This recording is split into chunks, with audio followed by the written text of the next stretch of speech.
Customers have really faced some challenging times. Dealing with a pandemic for the last 2 years. Many customers had to look to accelerate their digital transformation. And now that we're coming out of that, what I hear from customers is there's a new set of challenges in front of them right now.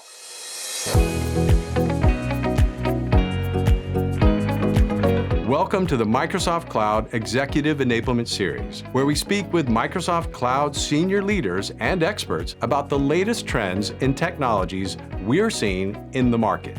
The goal of this series is to share with you and your teams our perspective on the business value driven by the Microsoft Cloud for our mutual customers, and the opportunities for our partners to grow their business with Microsoft.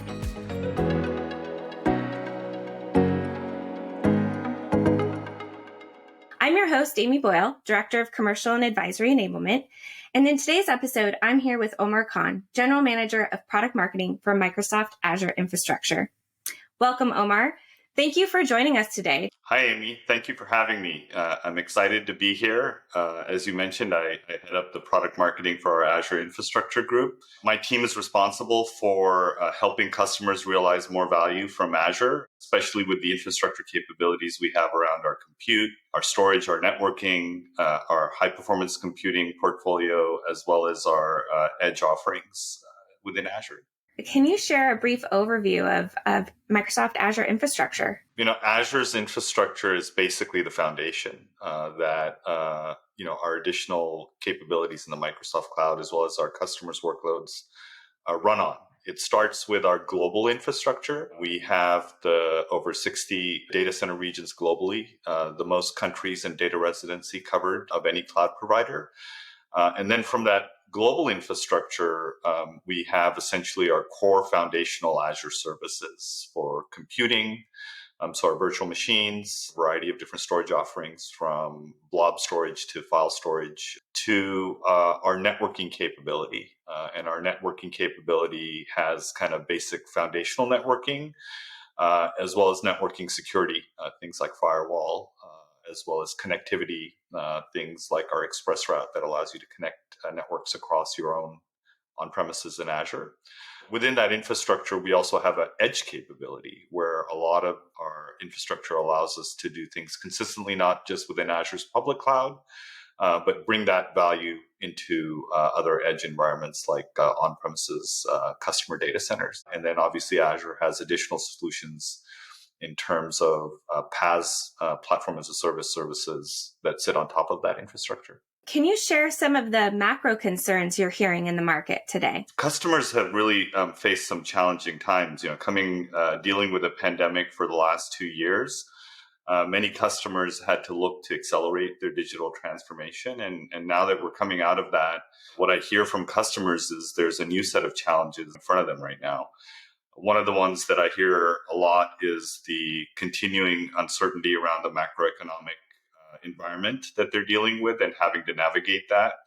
Another one that I hear fairly consistently is concerns around supply chain, not only supply chain for their infrastructure, but even things like supply chain for energy. And then finally, there's continued concerns around talent and labor shortage. So those are all areas that I hear customers having to kind of deal with right now. Are there any specific examples that you're hearing from customers that you wanted to share? Customers are continuing to want to drive an outcome of transforming digitally. They know that it's imperative to differentiate and be competitive in market, to be able to drive those innovations and continue to have that transformation. But at the same time, they're also looking to optimize their investments to get the most value. So we do see in particular a lot of optimization and customers really needing help to understand how to be optimized as they're deploying workloads into the cloud. Can you share a little bit about how we can help our partners and customers achieve their priority business outcomes? Aligned with where customers are focused right now,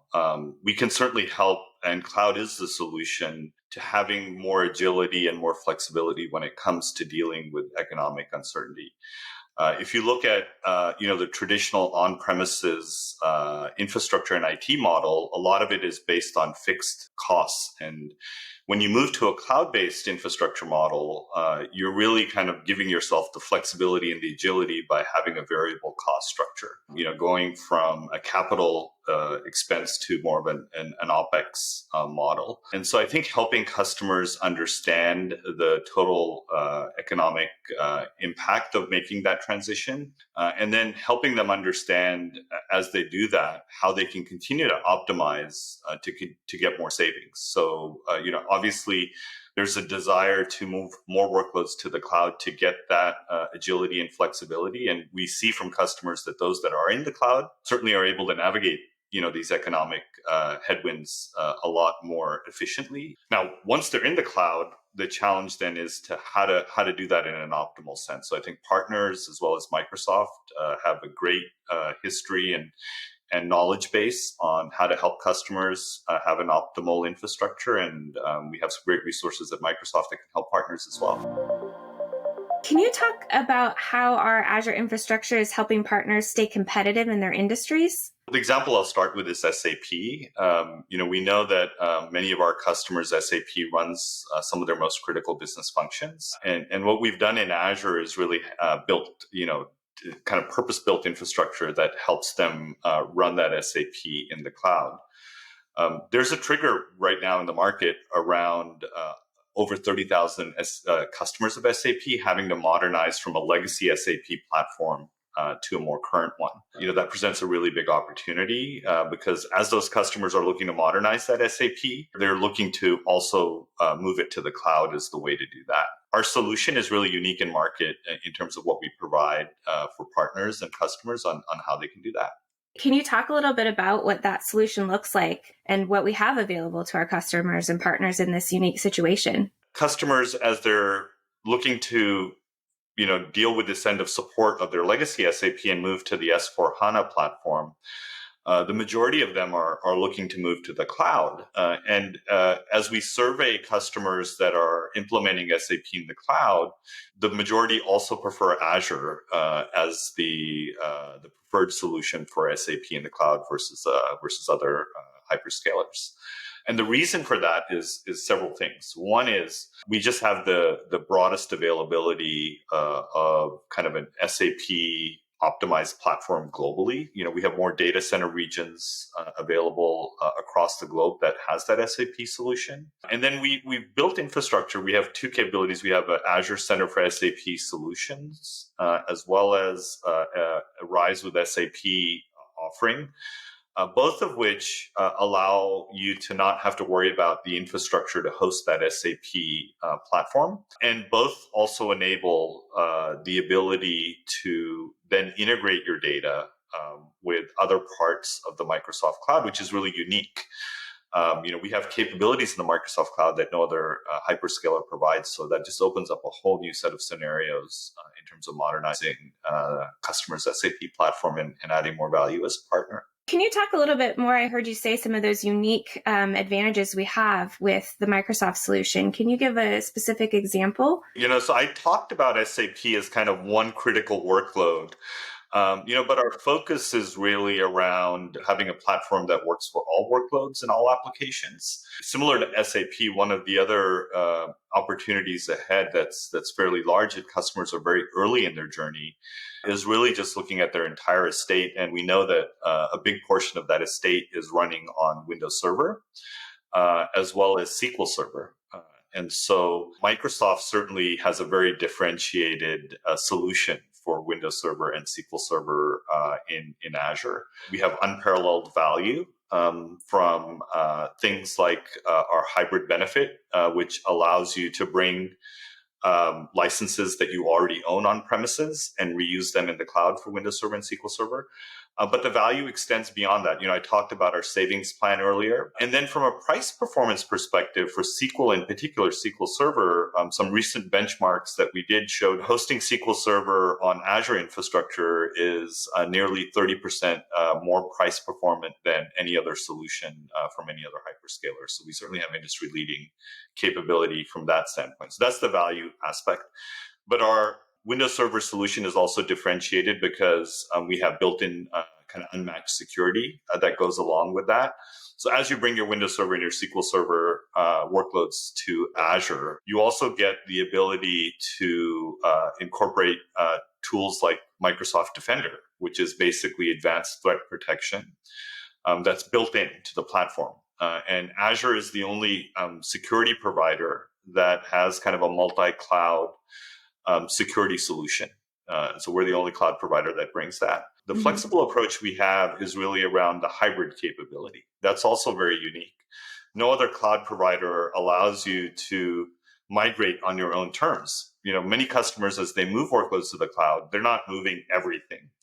They typically have a phased approach. That hybrid capability, that's very unique because it allows customers to essentially manage their estate in a consistent way, doing monitoring and security and backup across their on-premises servers and their cloud servers with a single pane of glass. Do you have additional examples or resources that we can make sure that our partner listeners have at their fingertips when they think about looking in further, and how can they bring these solutions and opportunities to their customers? First of all, I'd like to talk about two frameworks that we've introduced in market for several years now. We have our cloud adoption framework for Azure, which is really guidance. And the guidance, is really built on learnings from partners as well as customers. And it really helps create a framework for having that transformation and migration to the cloud and helping not just on the technical side, but also on the skilling side, as well as the organizational changes that both partners and customers need to go through to kind of make that migration successful. So that cloud adoption framework is a great resource. The other resource that we have is our well-architected framework. Our well-architected framework is guidance on how to optimize, not just from a cost perspective, but from a security and performance perspective, and from a management perspective, how to really have those optimized workloads. So it's great tools for partners to essentially architect and optimize their workloads, their customers' workloads, as they're helping them bring those to the cloud. And then finally, the last thing I would say is we have some great programs. We have the Azure Migration and Modernization Program, which is available to partners. We just opened up some new offerings there in terms of partner-led nominations, so partners can bring customers and nominations into the program. And there's some great funding available with that program. So I certainly would encourage everyone to look at the Azure Migration and Modernization Program, shorthand AMP. Thinking about where we're at in the current state of the market during the time of this recording, we're going through some economic uncertainty and overall change. We know our customers still have innovation needs. Can you talk about how cloud allows efficiency with resources during times of challenging economic headwinds? Cloud really is a solution for this challenge that customers are facing. And it gives a lot of flexibility. Those that are in the cloud, as they're dealing with changing economic circumstances, they can easily, right size up and down as needed to meet their demands. And so, one of the good things about the cloud and how it helps is it allows customers and our partners to really help those customers be efficient during these times and be flexible. It's very easy to scale up and scale down as you need. And then finally, what it really enables is an opportunity. As partners can help customers really optimize and save, then it opens up a conversation on how to reinvest those savings into the most critical outcomes that customers are looking for, whether it's specific innovations that those customers want to drive right now, or whether it's specific initiatives around security or resiliency. Partners can really help customers understand how to take those savings that the cloud will create through that optimization and that kind of scaling up and down, and then leverage those savings into those kind of critical needs. It would be great, Omar, if you could share some suggestions or advice for our partners on where they might find great opportunities to work with customers in this space. We know that security is top of mind, but also, resiliency and continuity is also top of mind. So I think conversations around customers' security goals or their business continuity and resiliency goals are great topics. Often cloud is the best solution, and Azure is a great solution for that. Other moments that are kind of very important to discuss are end of support. You have a variety of applications that are reaching end of support, and so helping customers have a plan to ensure that they can modernize those or bring them into support. Extended support is offered for Windows Server on Azure for free. Lastly, also having a conversation around kind of cost management and how cloud economics, how customers are kind of navigating having a cloud economics practice. FinOps, tends to be more and more of a topic for many customers because managing cloud spend and optimizing cloud spend, there's a lot of help that partners can provide. As we wrap up our conversation today, is there anything else that you wanted to leave with our partners top of mind? Our goal is to make customers and partners successful to achieve those prioritized outcomes that we talked about earlier. We know that customers are facing unique challenges today, and we know that the cloud really presents a solution to many of those unique challenges. In particular, Azure's solution is very differentiated in the market. Partners certainly are part of that differentiation. We have great capability from a technical standpoint and from a capability standpoint, especially for those workloads that customers consider to be critical. But the ecosystem that we have with our partners and the value add that our partners bring certainly is part of that differentiation. So really excited to continue to work with our partners, and I think it's a really great opportunity for our partners at the moment. To continue to help customers achieve those outcomes and kind of bring the extra value that they can provide. And our partners have so many resources, tools available to them to help meet their customers and stay competitive in their industries. Thank you so much for your time today. Absolutely, Amy. It was a pleasure being here. And that wraps up today's episode. Don't forget that this episode is a part of a series featuring some of our most experienced and innovative global executives, packed full of great insights and examples of how to make the most out of working alongside Microsoft. If you haven't already, make sure to check out our other episodes. No matter your industry or area of focus, the Microsoft Global Partner Enablement Team is here to enable you and your teams to achieve more. If you want to hear a little more of this episode, we have a podcast which has some more of our discussion and some bonus content. If there's an area of cloud innovation you'd like to hear more about, please send us a note at salesenablement-gsi@microsoft.com so that we can create content that meets your enablement needs. Thank you for listening, thank you for engaging with us, and thank you for being a Microsoft partner. We'll see you on the next episode of the Microsoft Cloud Executive Enablement Series.